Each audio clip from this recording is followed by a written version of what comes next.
এই যে এত এত মানুষ চারপাশে, সবার ভেতর থেকে আপনি আমি হঠাৎ নাই হয়ে গেলে বাকি মানুষগুলোর কি হবে, কতটুকু প্রভাব পড়বে তাদের উপর? এমনটা ভেবেছেন কখনো? কিংবা ভেবে ভেবে হয়তো বা অনেকেই দুশ্চিন্তাও বাড়িয়েছেন। সত্যিটা হচ্ছে, কেউ হারালে সে একজনের অভাব তখন শতজন দিয়ে পুষে যাবে। আপনার অনুপস্থিতি কেউ টেরও পাবে না, উপলব্ধিও করবে না। হারাল হয়ে বোধ হয় উল্টো অনুশোচনায় ভুগবেন। আপনি হারালে শহর জুড়ে কোনো নিখোঁজ বিজ্ঞপ্তি টানা হবে না। আপনাকে ঘিরে কোথাও কেন, কিভাবে, এর মতো প্রশ্নবোধক চিহ্নগুলো জাগবে না কারো মনে।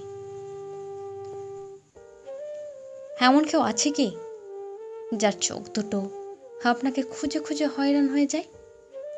দুদিনের বন্ধ যোগাযোগ কাউকে কি খুব বেশি অস্থির করে তোলে আপনার জন্য? কেউ কি বিচলিত হয়ে পড়বে আপনার শূন্যতা অনুভব করে? সব কিছুর উত্তর যদি না হয়, তাহলে বরং আপনি কেটে পড়ুন। দীর্ঘ বিরতি দিয়ে মাঝে মাঝে এসে এই স্বার্থপোষা মানুষগুলোকে দেখে যাবেন না হয়।